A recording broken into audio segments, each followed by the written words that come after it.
Қайырлы күн, құрметті оқушылар, сіздерді 4-ші тоқсанның басталуымен құттықтаймын.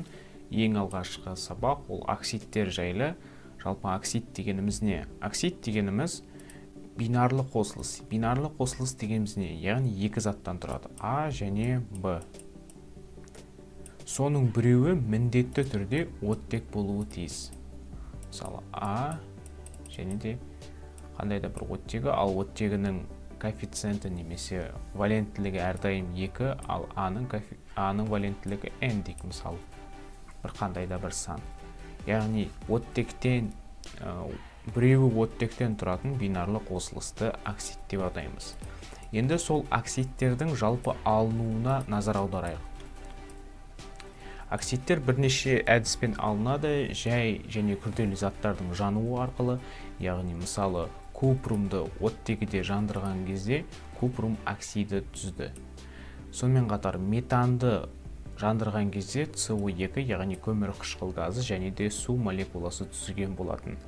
Сонымен қатар оның оксидтердің алуының екінші жолы ерімейтін негіздер тұздар мен қышқылдардың ыдырауы. Мысалы, H2 силициум O3 дейтін қышқыл, соны ары қарай ыдыратқанда H2O және силициум O2 түзеді. Бұл алынулардың бір жолы. Сонымен қатар гидроксид, мысалы, мыс гидроксидін ыдыратқан кезде мыс оксиді және де су түзеді. Валенттілігі кіші оксидтердің әрі қарай тотығуы. Мысалға, метанды жандырған кезде, толық жанбаған кезде CO және қосылған H2O түзуі мүмкін. Дәл осы CO-ны әрі қарай жандыратын болсақ, яғни толық жануға көшіретін болсақ, ол кезде CO2 түзеді. Яғни, қандай да бір өнімнен тағы да жандыру арқылы қосымша өнім немесе басқа да бір оксид түрін алуға болады деген сөз. Келесі жалпы оксидтердің бөлінуіне қарай, біздің білуімізше элементтер жалпы үшке бөлінеді. Металл, бейметалл, сонымен қатар амфотерлі қосылыстар. Енді осы жерде металдарға мысалы келтіретін болсақ, натрий мысалы, ал бейметалдарға мысалға күкіртті алайық, ал амфотерлі қосылысқа әрине алюминийді алайық. Енді осылардың әрқайсысына оттегіні қосатын болсақ, натрий бірінші топта орналасқандықтан оның валенттілігі 1, сондықтан мына жерге 1 жазылады, оны жазбаймыз, жазудың қажеті жоқ, натрий 2O. Ал күкіртке келетін болсақ, күкірт 6-шы топта орналасқан, 6-шы топта орналасқандықтан оның электротерістілігі оттегіден төмен, сол себепті ол электронын береді. Ол электронын бергендіктен ол өзінің топ нөміріне сәйкес валенттілікті көрсетеді. SO, мынау 2, мынау 6. Сол себепті SO3 қосылысы түзеді. Ал алюминийге келетін болсақ, алюминий 3-ші топта орналасқан, ал оттегі 2-ші топта орналасқан, алюминий 2O3 қосылыстары түзеді. Енді дәл осы оксидтердің атауы бар. Мысалы, алюминий 2O3 ол амфотерлі оксид деп аталады. Оксид. Ал SO3 немесе оны қышқылдық оксид деп атаймыз. Келесі, металл мен оттегіден тұратын қосылысты негіздік оксид деп атаймыз. Енді осы жерден осы әрбір оксидке толығымен тоқтала кетейік. Бірінші, негіздік оксидтердің жалпы түзуіне немесе олардың химиялық қасиеттеріне мән берейік. Жалпы негіздік оксидтер сумен әрекеттессе, гидроксид түзеді. Гидроксид не екен келесі сабақта түсіндіре жатамын. Ол болашақта көретініміз. Келесі, егерде сол негіздік оксид қышқылдық оксидпен әрекеттесетін болса, ол қарапайым тұз түзеді. Натрий 2SO4, яғни А қосу Б реакциясымен қосылу реакциясы жүзеге асып жатыр.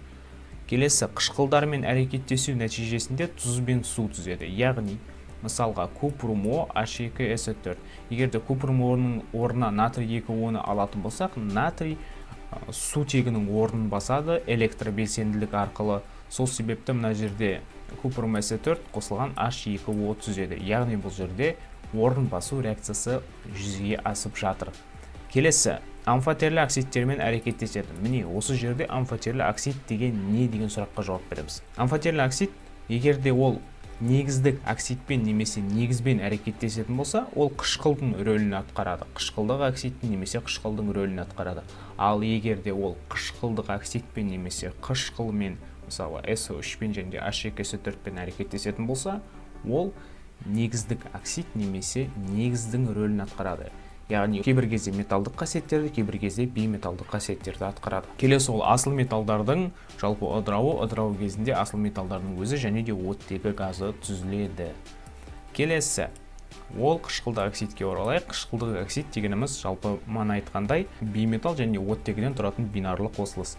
Қышқылдық оксидтің химиялық қасиеттеріне мән аударайық. Бұл жерде бірінші химиялық қасиеті SO3 қосылған H2O, яғни SO3 бұл қышқылдық оксид, H2O бұл су, дәл осы жерде қышқыл түзеді. Ал қышқыл деген не екенін тағы да көре жатамыз, негіз сияқты. Келесі негіздік оксидтермен әрекеттесіп тұз түзеді. Яғни ол мана айтылғандай қышқылдық оксид пен негіздік оксид қосылатын болса, қандай да бір тұз түзіледі.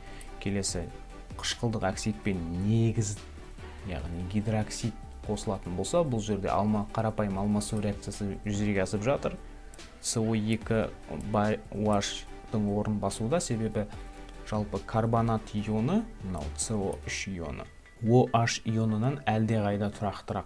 Себебі ол күштірек. Барий күшті болғандықтан ол күшті зат күштімен болғанын қалайды. Мықтылар бірге жүру керек деген принцип сияқты.